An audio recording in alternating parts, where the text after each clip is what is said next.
What is up, most distinguished patrons of this channel? I wanted to give you guys a little bit of a heads up because, well, if you haven't noticed, it's been probably longer than normal for me to respond to comments, and I haven't had many videos out in the last 2 weeks. And a lot of that, about 50% of that, is I kind of was feeling under the weather, and I don't know, like I wasn't horribly sick, but I just did not feel good, and I kind of caught up on some rest.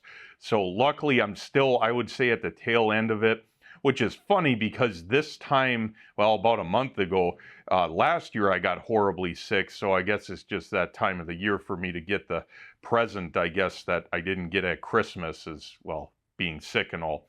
But anyways, I'm recovering from that, and I'm here in the tin shed shooting videos, and I wanted to talk about a couple of those that I'm working on. One of them in particular, which has to do with JB Weld, will be out this week, and I don't really know what to expect with it, since I'm going to be shooting it right after I'm done shooting this.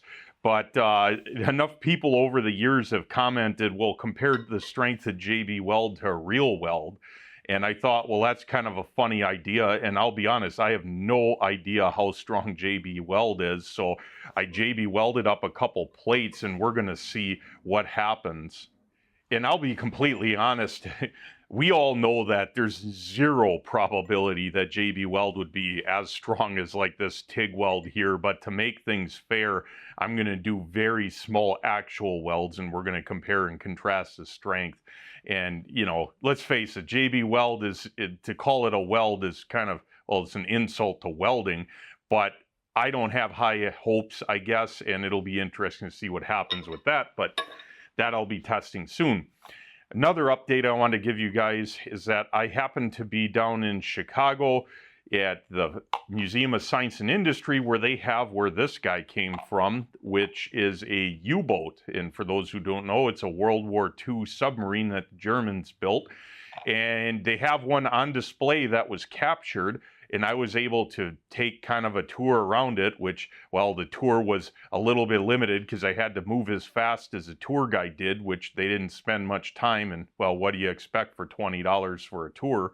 You know, for them to take their time in Chicago. After all, everything's expensive. But I managed to get some pictures of it, and we are going to look at how that sub was constructed from a welding perspective. So like what welding processes, the technology behind it, what my thoughts are dealing with the quality and the construction. And I learned a lot just inspecting things. And that's what I like doing, is seeing how other people do things and contrasting it to what I know. So that was quite interesting.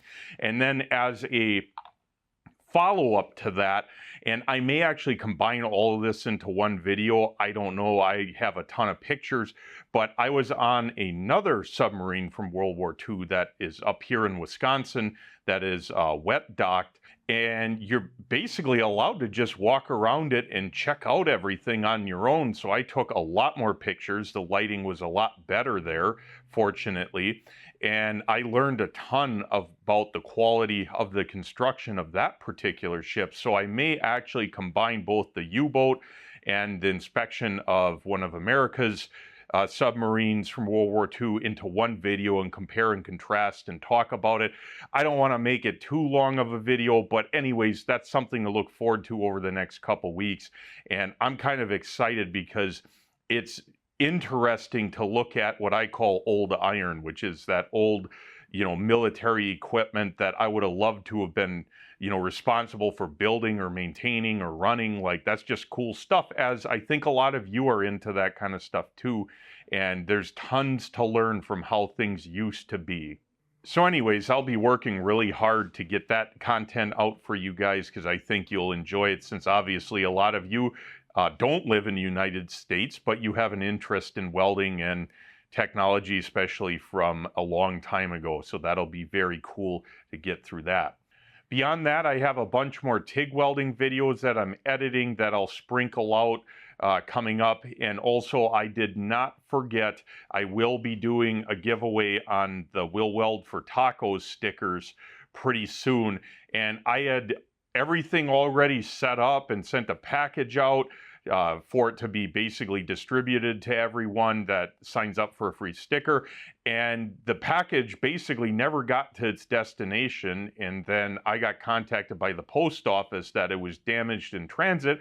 And long story short, I showed up to the post office to get it and found out that they stole somebody, and I'm not naming names because, well, who had possession of it? The post office stole the money order in it and a bunch of other stuff to get this whole giveaway done. And so now I'm just kind of taking care of that behind the scenes again and kind of frustrated with that. So anyways, I will be getting to that soon. Pay attention to that so you guys can get your own Will Weld for tacos.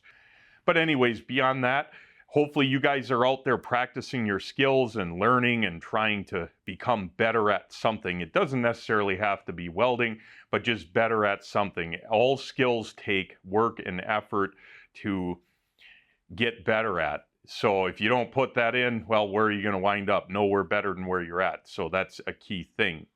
Also, and I am going to mention this, and it's going to be a little bit cryptic, but in the next about 8 weeks, I got a bunch of information that I'm going to be sharing with you that has to do with education, because I've been really involved in some education of my own, and I'm going to share a lot of details about that.